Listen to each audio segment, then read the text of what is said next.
Good morning, gang. James Reeves, TFBTV. In 2016, we published our first ever top 5 underrated guns video, and in 2021, I published a 5-year refresher. Now, in that video, I promised you a bunch of whiny, bitter bitches that I would do a top 5 most overrated guns, but I would do it purely based on your input, on your comments.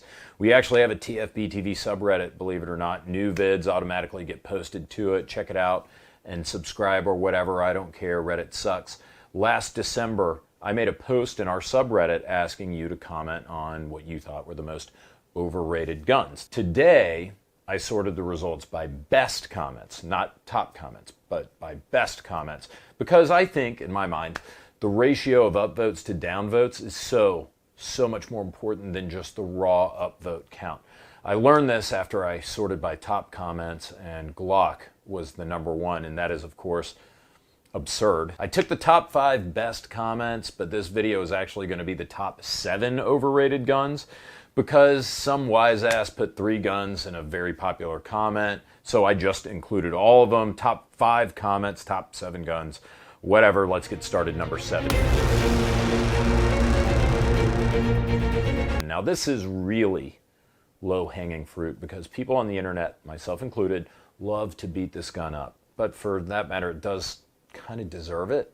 I mean, it's pretty bad when even I'm starting to get tired of bullying the 1911, but it's like the Patriots, you know? I don't hate the team. I just hate the fans because they're living, breathing trash. I guess the 1911 wouldn't be so unbearable and so tempting to dunk on constantly if it weren't an outdated and inferior handgun that's championed by perhaps the most obnoxious fan base in all of Gundam. This user, whose Reddit handle was created by the Enigma machine, said that the 1911's more overrated than Cheesecake Factory. Now, this comment personally offended me because have you ever had the Factory Peach Bellini? This guy also said that the gun has ballistics like Grimace trying to beat a ground ball to first base, so he's clearly referring to the original USGI 1911 Plain Jane 45 ACP version. As opposed to my snarkier comment in the past about the 1911, I wanted to take a more positive, reasoned, a more mature approach as to why the 1911 chugs massive dick in this video. So here I am, the Atticus Finch of gun guys. I'm going to walk around in another man's 511 chukkas.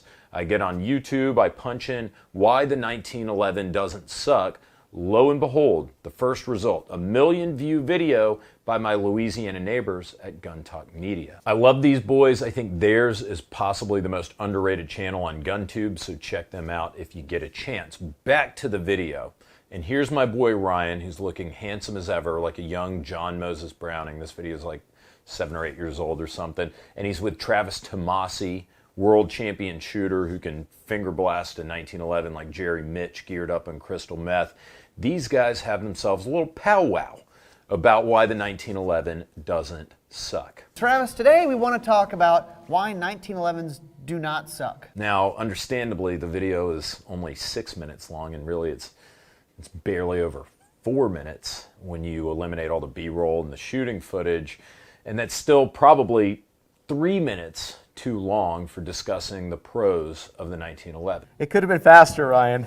It's a well-produced video, as with everything Gun Talk does, but when you boil it down, there are legitimately only 2 reasons these gentlemen give. Probably the first thing that comes to mind is the trigger, right? Absolutely, single action trigger. Now, the other thing we were talking about is how customizable the 1911 is. It brings a good point that the 1911 is extremely customizable. Think about a 1911 as your next gun. I think you're going to like it.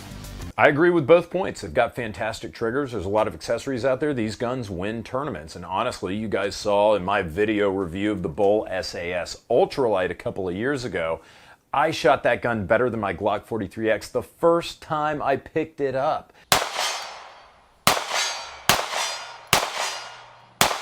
There, 5 out of 5. Which really just pissed me off, and it made me so ass mad that I just got the updated SAS with the bobbed hammer a couple of weeks ago, just fuming mad, opening up my wallet, neck vein popping out and everything at my FFL. Now, right now, there's this guy who calls me a pussy in just about every video because of my sexy small hands, and he's so pissed that he's going to beat the nearest family member or house pet when this video is over because I'm refusing to acknowledge the superiority of the round for men 45 ACP as opposed to the womanly 9mm. About that, you guys know that I love digging into old law enforcement reports, federal government reports on different guns. There's one that I found recently I promise I'll do a video about. It's from 1987, where the FBI is massaging the 45 ACP's terminal ballistic balls over the 9mm. But it does mention that this fancy newfangled 147 grain subsonic 9mm performs about as well as 45 ACP at the time. Fast forward to the 90s, that's when 9mm plus P is invented. And then fast forward again to the 2000s when the FBI publishes a white paper containing the conclusions of their study on the 9mm versus 40 and 45 ACP, where they conclude that their testing reveals modern 9mm ammunition performs just as well, if not better, than 40 Smith & Wesson or 45 ACP. And it's also easier to shoot, and it also gives you much greater capacity. A medical examiner can't tell the difference in a permanent wound cavity from a 9mm or a 45 caliber projectile. Why go with 45 anymore at all? Yes, and a lot of people love to trash the old 1911 about reliability. I think we're actually seeing the inverse of what happened with the calibers happening with reliability, because I'm actually seeing more and more reliable 1911s being made by like Springfield Armory, the aforementioned Bull Armory, and other armories more recently that have had great experiences with, like with their 1911s being pretty reliable. But if we're talking about old school USGI single stack 1911s, again, we have empirical evidence from the US military who determined in the XM9 competition that the old 1911 straight up dog shit. Of all of the test guns used, the most reliable copies of the SIG 226 and the Beretta 92 both had over 3,500 mean rounds between stoppages, while the least reliable 226 and Beretta 92s were still more reliable than the most reliable 1911 from that test, which couldn't reach 500 rounds without a stoppage. So again, overrated, and I think it's underrated on this list because it should be much higher if you ask me. Okay, next we've got this wise ass TC693 who put 3 guns into his comment, which I will admit was pretty hilarious and it was very popular. The first gun on his list is the Smith & Wesson Model 29. The Model 29 is, of course, S&W's infamous 44 Magnum, most known for being Dirty Harry's gun. I'll just read the comment. Our commenter opens up with this: "Do you feel lucky, punk? I hope so, because you just spent first car Honda Civic money on a gun that was made famous in 1971 for being so distracting to shoot that even a seasoned officer couldn't keep track of how many shots he randomly distributed into a crowded boulevard. It has a nice blued finish and walnut grips that show how carefully it was designed. It's almost an art piece. But that beauty just makes your beehole pucker when your neighbor Jerry sees you shooting it and asks if he can have a go. You don't trust him to borrow your garden hose, and now the social contract says you need to fork over a revolver that's so expensive you had to trick your wife into thinking of it as an investment so she'd let you buy it from the gun library at Cabela's. The 29's only saving grace is that it shoots a 44 Magnum, but if you're in love with the idea of a hand cannon to prepare for the Moose uprising, you should get something more rugged like a Ruger Blackhawk.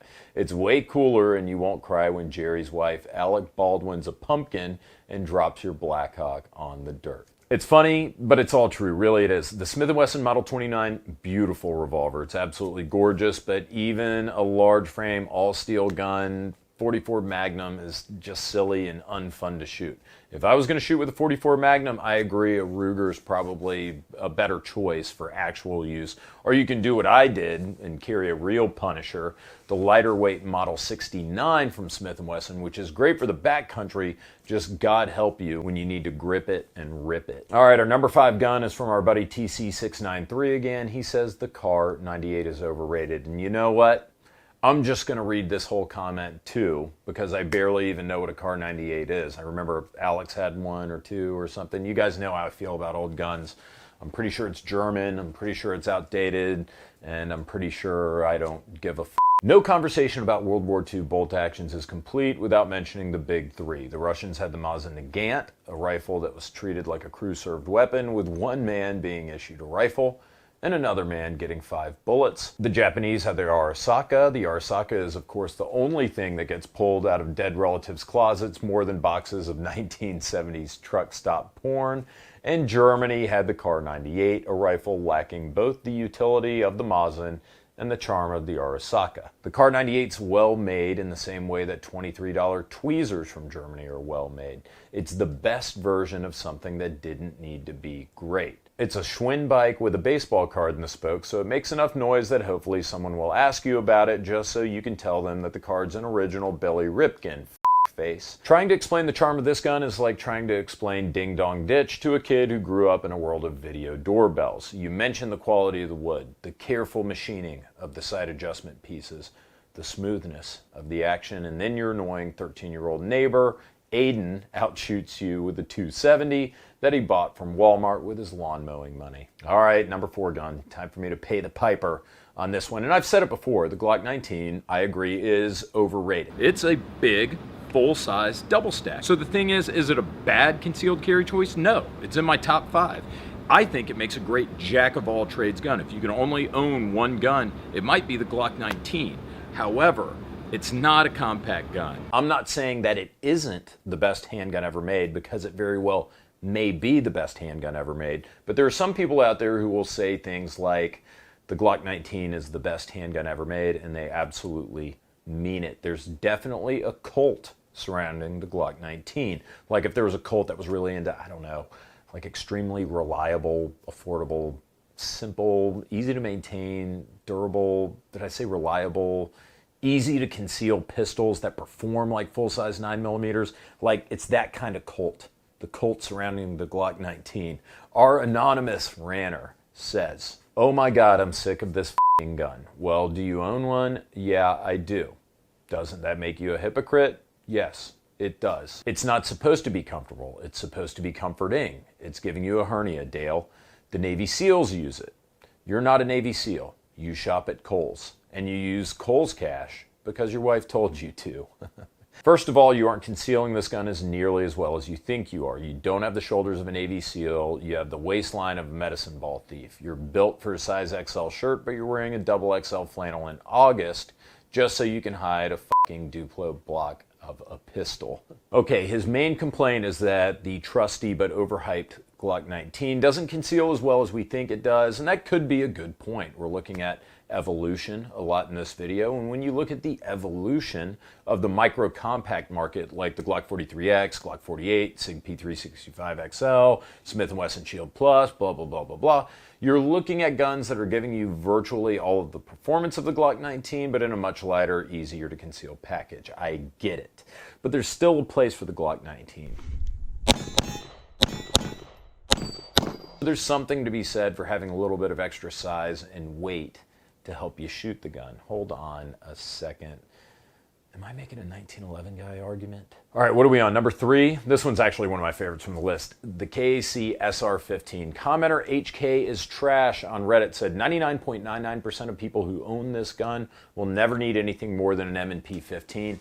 I completely agree with him. If you don't know what this gun is, the Knights Armament SR15 is a relatively plain AR-15 that cost almost $3,000. Honestly, don't get me wrong. I'm all for buying Gucci ARs, and this is coming from a guy who owns 2 LMTs, but HK is trash makes a point. Yes, Knights makes a top-tier AR. I won't say that there's any AR better than a Knights, but I think you can spend less money and get an AR-15 on the same level, like LMT, LaRue, Noveske, Bravo Company, and those are still guns that are going to outperform whatever 99.9% of their owners can throw at them. And for only a couple $100 more if you want, you could even get a short stroke piston HK 416, or you could get a Scar, or you could spend a third as much and get an AR-15 that most of you will never blow out the rest of your lives, like maybe an Aero Precision, the new Bushmaster Bravo Zulu, or maybe even the budget M&P 15 from Smith & Wesson. And then you can get ammo or training with the change until you feel ready for a top-level AR-15, or until you realize you don't need one. I think that's really our poster's point here. How much more are you getting for almost $3 $1,000 versus the closest competitor. I know I'm probably going to catch some heat for this one because Knights owners are so committed to their decision to buy the Emperor's new clothes of guns that they're never going to admit that there could be anything even close to as good as a Knights armament because they paid a $1,000 premium to other top-tier AR-15s. You are committed at that point. If you back down, you look like an idiot. You just paid a massive amount of money for something that doesn't do anything over its $2,000 AR-15 peers, which most of you already bitch about being overpriced anyways. If you bought an SR-15 and you had to admit it wasn't like the baby Jesus in AR-15 form, I would mock you, your friends would mock you, and you would hate yourself. So you have to stick it out for the SR-15 as being the best effing thing ever, blood in, blood out on the Balenciaga of AR-15s. Really glad to see that our number 2 gun is a pistol that I've included in the past as an overrated handgun, meaning you guys must still agree with me that H&K's handguns are drastically overrated. This hurts me a little bit because I love HK as a company. I love all the people who work there. I literally have not met somebody from HK who I don't like. So you know it's true if I'm saying it. It's kind of the same comment as with Knights. Name an HK pistol that does anything better than a comparable polymer handgun that costs 20 or 25% less. HK does make some of the most rugged pistols in the world. Their fit and finish is fantastic, but the guns are expensive as fuck, as are the magazines or anything else that you'd want to get from HK because you suck and HK hates you. As an example, the VP9. Right here, great pistol. I have one. It's almost $800 for an optics ready version. Does it do anything that a Glock or a SIG P320 or even a CZ P10C or the extremely underrated M&P series from Smith & Wesson don't already do? HK could have done something with the VP9 like they did with, I don't know, the P7, like some sort of wild gun design sleight of hand, a fixed barrel gas operating system gimmick that makes people believe they're actually paying for some additional benefit when they're really just buying a gun with less capacity than a SIG P365 that's twice as heavy and 4 times as expensive and gets too hot to touch after 2 magazines. I mean, the P7, at least it was a cool gun. The VP9 looks like everything else. It is like everything else. It's just more expensive. And which gun are they not making anymore? Oh yeah, the cool one. Now the HK USP, one of my earliest gun crushes actually. That is until I got one. I think I'm gonna resurrect an old comment now that I used in the past to describe the trigger. It feels like squeezing a condom full of broken glass. The trigger sucks, the guns are way too big, and they still only hold 15 rounds, which is the same as the compact Glock 19. Speaking of compacts, if you're bitching about the Glock 19 being too large by today's standards, USP compacts are anything but that. They're just compacter than the already massive USP. Now the P2000, the HK45, the P30, I'm not even sure they make those anymore. I'm not even sure that there are people who work for HK even know what those guns are, much less if they make them anymore. Are HK handguns overrated? Absolutely. Am I going to hate on you for buying one? Absolutely not. They're great pistols. I just don't think there's any justification for paying more for an HK versus any of its much lower priced competitors. And I do want to say that HK remains one of my most favorite gun companies. Got an MP5K back here. I think I own like 4 MP5s and a G36. They have the potential to make something legendary in the pistol market if they put their minds to it. But everything up until this point has been less Franziskaner and more Beck's Pilsner. Finally, the most overrated gun, according to you, not me, although I do mostly agree with you about this list, the M1A M14. The top comment, I mean the best comment, from Spot on the Rug says, M1A M14, heavy as f***, questionable accuracy, but FUDs, love it. It's nostalgia more than anything that fuels the market for the M1A and the M14. Yeah, there are a lot of positive things that you can say about the trusty old M14. They can be pretty accurate. They're fun to shoot. They can be pretty reliable. Your granddad probably had one in the back of his Chevy Bel Air coupe when he was getting his jimmy whacked by Betty Sue Baker after the sock hop in 1953. I reviewed the M1A out at Thunder Ranch a year or two ago, And my experience was mostly positive, actually. But then again, I was also using a modernized and suppressed version with a stainless steel match barrel, titanium silencer, and a polymer match stock that was lighter weight. Oh yeah, and it was in 6.5 Creedmoor, which means that I was dialing in about 15% less dope than everybody else on the line using a 308. So yeah, that one, the M1A loaded in 6.5 Creedmoor, was pretty cool, but even then, it was a nightmare to install the suppressor on it, which required a special tool. I lost 0 on the range because only after a few hundred rounds, my M1A scope mount just flat broke off. Of course, I performed a Google search to kind of diagnose the issue, and I discovered that, shock, I'm not the only person who's had this exact same thing happen to them. And did I mention that this gun is heavy as I would say that maybe this gun was pretty tough to compete with back in the Black Hawk Down days. Like AR-10s, they tended to be a little bit more finicky, a little bit more spotty than the AR-15 in terms of reliability. There weren't really other platforms back then like the Scar Heavy, the LMT MWS, or the Mars H. So if you wanted a 308 rifle that you could mount optics to, get reliable and accurate semi-automatic fire, not bolt action, this was perhaps your only mass-produced choice 20 or 30 years ago that was going to be reliable. And it's not rock solid for me anymore, okay? One, I'm 71. My eyes aren't what they were when I was 21 or 19, okay? So I don't see iron sights as well. So we need to put an optic on it. Wait. That said, because it's a heavy gun, it shoots through shit.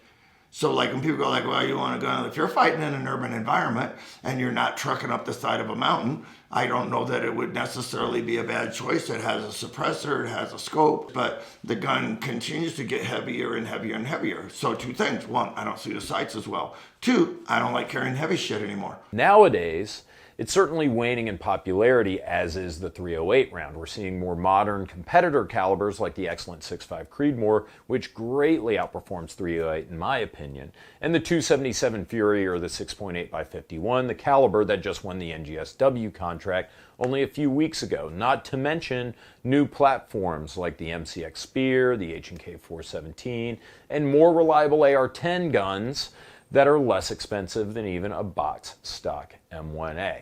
I think the M1A is actually a pretty good sacred cow to slaughter as the #1 gun on this list, because attacking the M1A, it really does underscore the recurring themes we're seeing here, doesn't it? Many of the guns in this list were top tier back in the day, but with the passing of time, with the advance of technology, they've fallen back a little bit. Except for you, HK. You always sucked at pistols. I own or have owned every gun on this list except for the Kar 98 or a stupid Knight's SR-15. And if you like any of these guns, any of the guns on this list, more power to you. For some reason, the gun community gets super defensive about what we like and what we don't like, and if somebody else doesn't like it, what's good, what's not good. But guys, we should realize we're all brothers with the same interests in the same hobby that's continually under attack. We should be friends, not enemies. These are our guns, not our children. So if somebody says your 1911 sucks, laugh about it. Move on. Are you an ass-backwards idiot 1911 enjoyer? Sure you are. But you don't have to be an angry ass-backwards idiot 1911 enjoyer. So I guess what I'm trying to say is, if you enjoyed this video, thanks for watching, and don't forget to subscribe. And if you didn't like this video, then go f*** yourself, and I will see you tomorrow.